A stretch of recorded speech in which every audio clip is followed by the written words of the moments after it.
I feel like some teams are really on the clock this year. Not all of them like, oh, you better win or you're going to lose your job, although some of these are. Maybe the first one, who knows? But I feel like some of these teams are just on the clock, and I wanted to talk about some of these tonight. So, like Auburn. I really feel like Auburn is on the clock this year. I really feel like Hugh Freeze got there, and to Auburn fans' credit, I thought they had as much patience as any fan base would have with a head coach in like major college football, SEC football, because they understood the cupboard was sort of bare. Hugh Freeze did not inherit some turnkey, ready-made winner. He didn't get what Kalen DeBoer got handed to him. He didn't get what Ryan Day got handed to him. So there was a lot of understanding, even in year 2. Still some understanding. This is year 3, and you've got to win.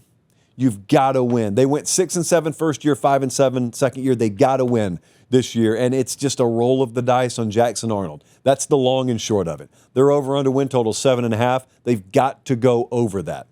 If they don't, what are you selling? I mean, if they don't, like what you're trying to package a vision. That's what they've been trying to do. Selling kids on what will happen. Come be a part of it. But 3 years of 7 wins or less, who knows what this year holds? They got to get it done, man. And then on the total opposite end of the spectrum, I think, is Penn State. There's no job security pressure on James Franklin. Anyone who suggests otherwise is outside their mind. James Franklin and Penn State have a unique situation here in that the dominoes have fallen into place in such a way that Penn State, despite the fact that they still really haven't gotten over the big game hump, they still haven't won the Big Ten lately. They won in the playoff last year, but they beat 2 teams that candidly they should have beaten, and then went down again when they sort of met their match, met their equal. Despite the fact that they haven't really accomplished any of those or cleared any of those hurdles that are put in their way and the criticisms that are thrown at them, despite all that, they're in a position to be considered a national title favorite this year. And yet there's some hesitation out there for people to buy into the idea that they could ever do that because they haven't. One of the big rules on our show, in fact, we told the lies of college football the other night, biggest lies in the sport. One of them is people take have not to mean cannot. James Franklin has not won a title. To me, that's where the period goes. But for some people, the sentence continues. Because he has not won, he will not win. He cannot win. Well, I don't know if that's true, but that's what you're on the clock for. You can't just be a good, solid team this year. I don't know how else to put it. You can't just sort of be in contention but fall short against Oregon and Ohio State. Be just on the outside looking in of the Big Ten championship. Probably still make the playoff, but not really do anything in the playoff. They've got to do more than that. I don't know if that means go win a national title or it's a failure. I don't know if I go that far, but I think you'd know it. Like if Penn State, for example, if they were to beat Oregon, go play a dogfight down to the wire game against Ohio State and lose, but then they beat them in the rematch in Indianapolis, and then they go and they go to the national title game, even if they don't win it. That's a big season. That is a season above and beyond anything James Franklin has done in a long time. I would take that. That's what they're on the clock to do, at the very least. Bama's the same way. Anyone who tells you Kalen DeBoer would have a lot of job security pressure if he only won 9 games again, they're wrong. They're wrong. But that wouldn't stop a lot of people from yelling it.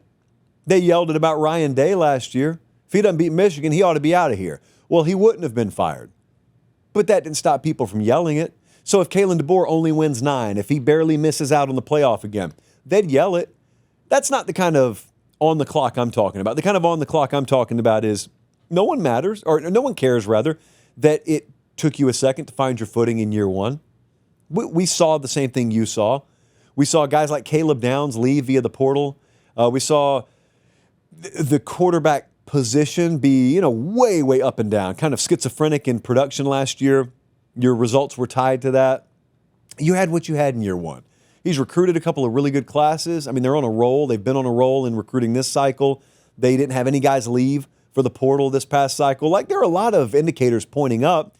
Now the results on the field need to bear that out. And this is probably like the least on the clock team out of the, 6 I'm talking about. But yet, Bama fans will tell you, he's got everything he needs. It's not like Saban hung on 5 years too long and left the cupboard empty and you had to rebuild it from scratch. He left and left you a ton of athletes. And I mean, program's never been in a better place, and you need to win. If it takes you a year, okay, but you need to win. That's fair. I don't even think DeBoer thinks that's unfair. That's fair. At Clemson. Hey, quick timeout. Check and see if you're subscribed to the channel. If you're not, make sure you do. It's free. It doesn't obligate you or sign you up for anything. It just helps us keep the channel free. All right, back to the show. Dabo's as rock solid as it gets in terms of job security. This team's on the clock, kind of like Penn State. This Clemson team is on the clock because they've got a unique opportunity to do something they haven't done in a few years. It feels like forever ago. Now that we looked at Clemson and said, yeah, I could pick that team to win the national title. But I'm telling you, I guess I need to look over here. I'm telling you, I would pick this Clemson team to be a favorite to win a national championship. I'm not ready to make the actual prediction yet, but I could see that coming out of my mouth in a couple of months. So it's not title or bust, but they do need to put themselves in position. They need to climb high enough on the ladder where the belt is within reach. And at that point, you reach, and if you grab it, you grab it. If you don't, at least you put yourself within reach. At the very least, this team has to put itself within reach this year. Not that it would be the end of the world. See, there's categories to this. There's layers to this. Dabo's fine. Clemson's fine if they don't win. If they were to go 9-3 this year, they're fine. It's just that the window for this team and maybe the window for this program closed because I'm not so sure that it's just reload for Clemson right now. Could be wrong about that, but it doesn't feel that way. To me, it feels like they've built towards this year for a few years now. The wide receiver positions there, NFL guys at every level of the defense. I really just, if you hear this, you hear that on the podcast. That's how Clemson used to play defense. And I mean, I go back and watch that Louisville game last year. That is not the way they play defense. Well, you go hire Tom Allen. You hope to rectify that. You got your quarterback there. You got your offensive coordinator again. Best wide receiver room you've had in a long time. So I think they're on the clock competitively. Oklahoma's a different story now. Oklahoma is very much Brent Venables and Oklahoma have to win this year or they could be looking for a new head coach.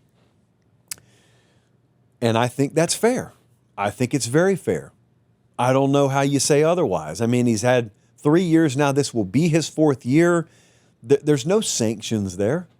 There have been some questionable hires, and then to their credit, they hit the dump button, and now at offensive coordinator, you go and you get Arbuckle and his quarterback from Washington State, and that's who you've hitched your wagon to.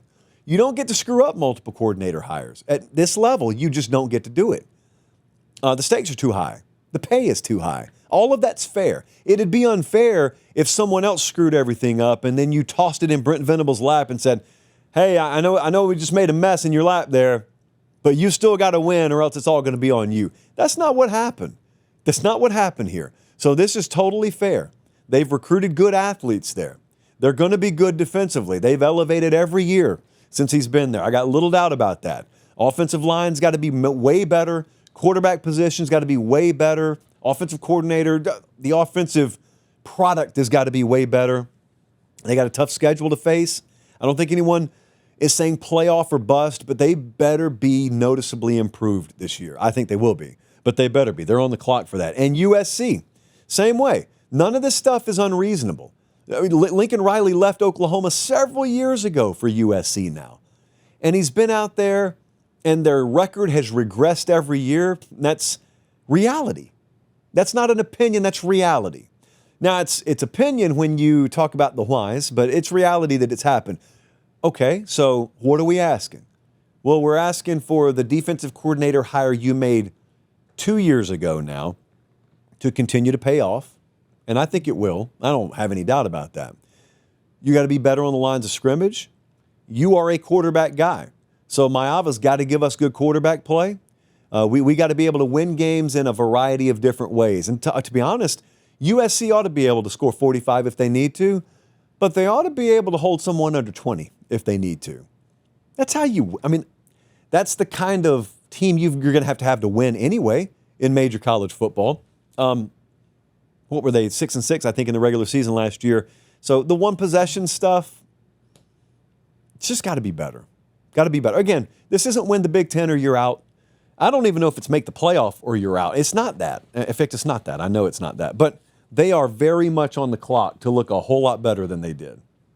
That's the reality. And I think it's completely fair. It's his program. It's 100% his program. USC football is a total reflection of the thumbprint of Lincoln Riley now.